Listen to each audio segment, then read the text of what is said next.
Donc nous avons 15 minutes en hybride avec Benjamin Laure à distance et j'en suis ravie. Nous avons travaillé sur un corpus de communication. Euh, alors on va nommer communication ces textes parce que ce ne sont pas que des discours. Et il ne s'agit pas seulement d'analyse de contenu, mais ça, c'est si on a le temps de discuter plus avant sur la méthodologie de façon plus précise, et je vais y revenir.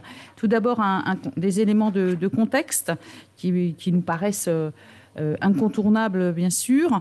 Et nous en parlons et débattons depuis hier, bien sûr, un contexte d'hyperconnectivité et on a parlé aussi de territoire juste à l'instant avec le débat, donc de territoire qu'on va qualifier de réticulaire, hein, donc connecté, et donc des territoires qui permettent de penser des réseaux numériques pour de nombreuses activités sociales. Et nous considérons bien sûr un contexte de traitement de données massives, des traitements algorithmiques en particulier, et en parallèle, voilà, les différentes couches de ce contexte de plateformisation en fait, de toute activité.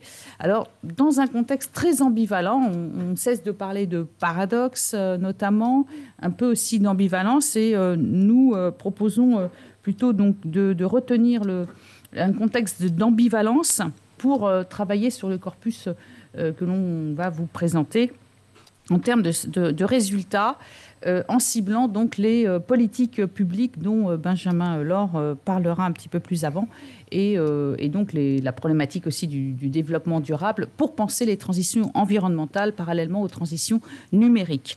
Donc dans un contexte ambivalent, je disais, finalement une transition numérique et des développements numériques, comme je l'ai qualifié, pour viser une certaine émancipation sociale et dans le même temps, des technologies qui captent les données, qui peuvent être des technologies aussi de surveillance. Et comme l'a écrit Finberg, début des années 2000 déjà, donc les technologies ou la technique de façon plus générale est fondamentalement ambivalente. Voilà, donc on est dans une accélération, nous l'avons abordé, une crise environnementale. Nous avons des usages massifs et quotidiens donc, de technologies numériques, de ces réseaux sociaux. Ce que je disais par ailleurs, donc même si nous avons moins traité les questions d'intelligence artificielle, mais les politiques publiques l'abordent évidemment.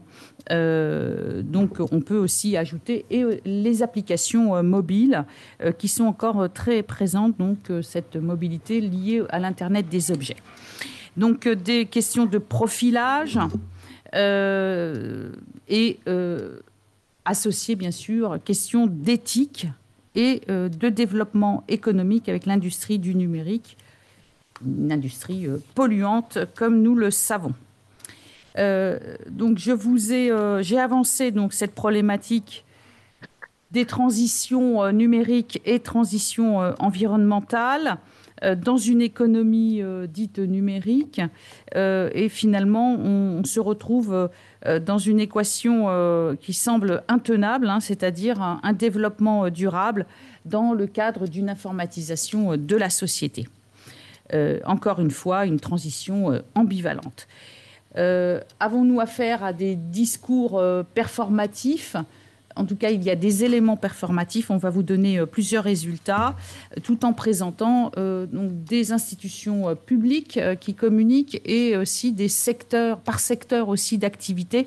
Nous avons retenu l'éducation, l'industrie, la santé et la culture. Notre grille d'analyse s'appuie sur 3 axes. Transition numérique et environnementale. Donc, nous avons vraiment ciblé dans ce corpus qualitatif Ce premier axe, bien sûr, l'accompagnement, toute la thématique de l'accompagnement avec les orientations, la pédagogie, les explications. Et troisième axe, la prospective, des termes de perspective et de moyens hein, pour la mise en œuvre. Voilà pour le cadre général de notre étude. Et maintenant, je laisse la parole à Benjamin Laure qui va préciser justement ces communications dans le cadre de politiques publiques et donc de viser une transition environnementale en termes de développement durable en particulier. Et ensuite, on enchaînera, on alternera pour vous présenter les résultats concrets des études de ce corpus de communication. Benjamin, c'est à vous. Bien. Merci, vous m'entendez? Oui, Oui, super, ok. Merci beaucoup Geneviève pour cette introduction et merci aussi aux organisateurs, enfin le comité d'équipe pour aussi l'organisation hybride et à distance qui je sais n'est pas évident.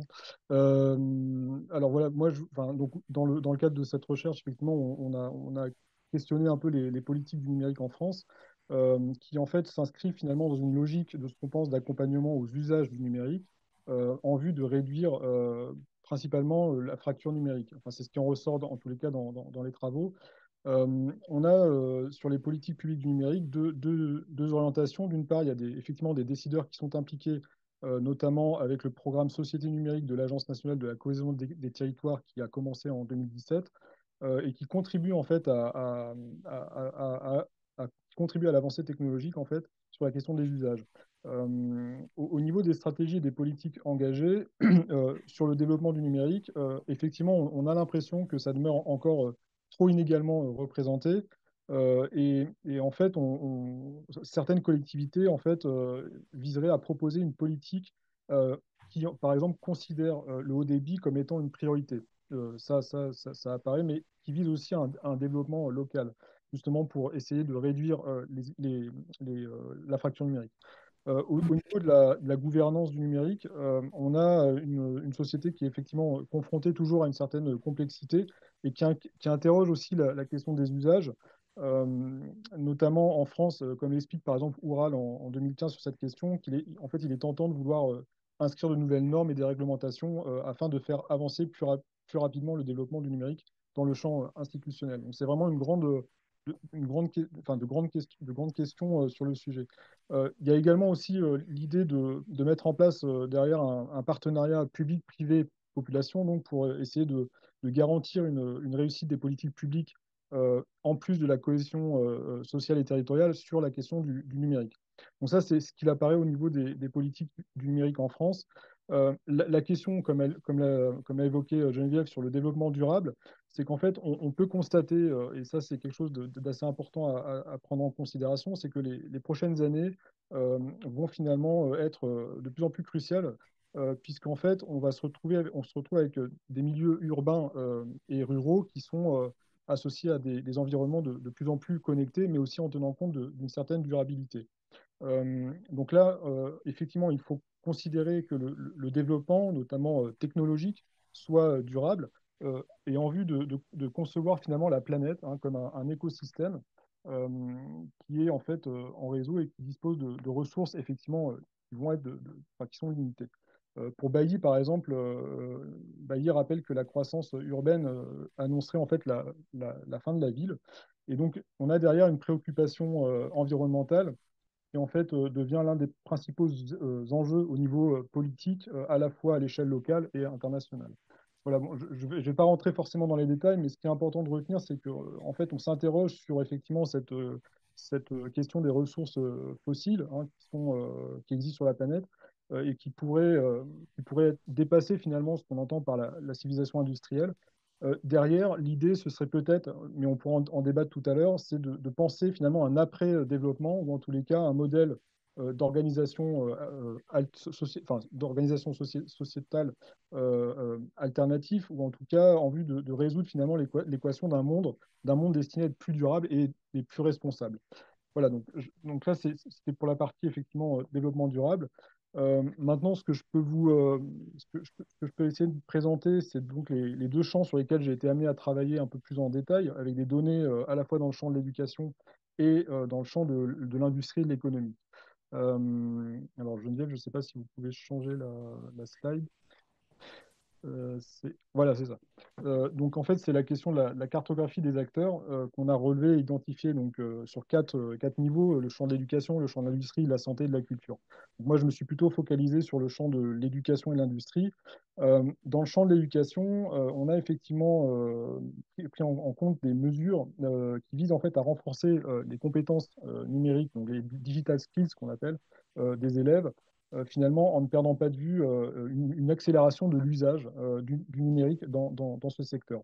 Il y a donc une stratégie qui a été mise en place, la stratégie du numérique pour l'éducation hein, de 2023 à 2027, qui en fait vise à renforcer les compétences numériques des élèves et aussi à les sensibiliser. Donc ça, c'est plutôt sur le champ de l'éducation. Dans le champ de l'industrie, on a effectivement des structures, donc le ministère de l'économie et des finances, le PRN aussi, le pôle d'expertise de la régulation numérique, et France Num, qui visent en fait à assister, à accompagner les organisations d'État et les entreprises, notamment avec des mesures concernant la formation autour de ces questions pour les ingénieurs, mais aussi parfois pour les universitaires et les acteurs aussi de start-up. Voilà, donc après, on a aussi derrière des questions de prévention ou d'assistance aux outils voilà, pour les experts autour du numérique. Donc ça, c'était plutôt pour les travaux autour de l'éducation et de l'industrie. Et voilà, je laisse Geneviève présenter la question du champ de la santé et le champ de la culture.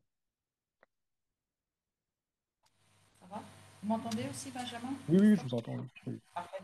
Je poursuis effectivement avec le champ de la santé. Bon, je ne vous parlerai pas des travaux sur le terrain, hein, dans les hôpitaux, avec les médecins. Là, c'est par rapport toujours à ce corpus sur lequel on a travaillé ensemble avec Benjamin. Donc, ce qu'on peut retenir, c'est qu'il y a une forme d'inéluctabilité. Hein, c'est-à-dire, voilà, le développement numérique est inéluctable dans le champ de la santé et en faveur de l'économie de la santé. Finalement, le numérique voilà, est une solution. Là, on peut parler de solutionnisme technique et donc avec une feuille de route pour accompagner, pour expliquer, pour mettre en confiance. On a un bac à sable, donc ça c'est une nouvelle stratégie de la CNIL, la Commission nationale informatique et liberté en France, qui propose des bacs à sable pour engager notamment les questions de privacy by design, hein, de vraiment mettre en conformité en amont, donc dès la conception, et donc bien sûr sur en particulier. Alors, les questions d'écologie, d'environnement sont moins abordées, mais il y a tout de même euh, dans la feuille de route des éléments qui permettent de souligner d'une certaine manière cette sensibilisation. Hein, mais par ailleurs, quand on écoute les médecins, on sait qu'il y a cette question de l'environnement et la pollution numérique. Mais dans les discours, donc, du point de vue des politiques publiques, avec le ministère de la Santé, l'agence numérique hein, de la santé, c'est tout de même moins abordé. Dans le champ de la culture maintenant, là c'est une toute autre communication. C'est vraiment le pari d'impliquer donc le participatif. Hein. On ne cesse pas de parler de cet enjeu du participatif. Et le ministère de la Culture hein, vraiment table sur l'idée de la consultation hein, pour impliquer. Hein. Donc vraiment une démarche aussi pédagogique. Ça peut même aller jusqu'à l'innovation ouverte, c'est-à-dire on va, vous ne consulte pas seulement, c'est-à-dire qu'on va mettre en place hein, une politique, une stratégie dans le sens de la transition numérique pour le secteur culturel avec vous, les acteurs, donc l'avancée avec les acteurs. Donc c'est les impliquer, c'est de cette manière qu'ils avancent les avantages hein, du numérique, relever les défis. Hein, donc 27 défis dont 3 abordent la question de l'environnement. Et à la fin, hein, donc dans la façon aussi de communiquer, c'est intéressant. Et la légitimité s'appuie sur l'implication des acteurs du secteur culturel. C'est ça qui me paraît intéressant à relever de cette communication. Donc je vais redonner la parole à Benjamin pour une vision ensemble et conclure. Oui, voilà, donc ce qu'on disait effectivement sur la vision d'ensemble, c'est que donc, il y a une prévalence dans les documents qu'on a pu identifier du verbatim numérique, avec un ancrage effectivement sur les documents analysés. La question de la santé, effectivement, est mise un peu enfin, en seconde position par rapport à la densité des contenus qu'on a relevés. Et ce qu'on peut dire effectivement, c'est que les questions d'éducation, de culture, de politique, de projet, donc ça, tout ça, ce sont en tant que de verbatim par rapport aux ressources documentaires qu'on a analysées. Finalement, les contenus sont moins abondants pardon, que effectivement les ressources, et à la différence de la santé, par exemple, qui intervient de manière plus importante. Au niveau de la conclusion, ce qu'on peut avancer, c'est qu'effectivement, au niveau du champ de l'éducation, par exemple, le ministère de l'Éducation nationale et de l'enseignement et de la recherche ont un intérêt pour sensibiliser aussi les citoyens aux enjeux du numérique. Donc là, ça passe, ce qu'on a dit, par certaines politiques publiques. Dans le champ industriel, on a le ministère de l'économie qui essaie enfin, qui vise enfin, qui essaie de soutenir des acteurs de l'industrie avec justement ces questions d'intelligence artificielle, mais tout en tenant compte de transition environnementale et des actions aussi de formation aux questions de durabilité. Pour la santé, la transition numérique relève d'une solution pour le secteur, sans nier effectivement la question de la sobriété. Et là, on peut faire le lien avec la question de l'e-santé, et ce que disait Geneviève tout à l'heure par rapport à la CNIL aussi, qui adopte une approche pédagogique hein, pour instaurer et sensibiliser à la protection des données. Et pour le culturel, donc là, le ministère de la Culture qui joue finalement la carte de la transparence et de la consultation à travers justement du participatif pour la transition numérique et en vue de représenter des défis pour la culture. Donc, enfin, ce sur quoi on aimerait conclure, c'est qu'effectivement, concernant les politiques publiques qui ont pu donc être mises en place à travers des subventions et des dotations en équipement technologique, elles visent aussi, donc pour les publics qui sont éloignés, elles visent aussi à participer à l'avancée technologique et économique de la société avec des acteurs impliqués, notamment pour répondre à des modes de communication à différentes échelles. En guise de conclusion, ce qu'on aimerait, et de questions additionnelles hein, et d'ouverture de cette contribution, on aimerait en fait comment interroger finalement si certaines compétences chez les acteurs en charge d'accompagner ou quelles sont les compétences pardon, chez les acteurs en charge d'accompagner les populations, à quel niveau est-ce que cela se fait, quels sont les financements, parce que là on n'a pas relevé de communication concrète lors de l'étude. Et en termes de mobilisation en fin d'acteurs, par le biais des compétences, l'idée, c'est effectivement d'appréhender la transition environnementale. Le constat étant, en guise de conclusion, que le corpus étudié, finalement, relève davantage de la mobilisation des politiques publiques pour la transition numérique, et cela en vue de répondre aux enjeux du 21e siècle. Voilà, et on vous remercie de votre attention, et si vous avez des questions, n'hésitez pas, bien évidemment.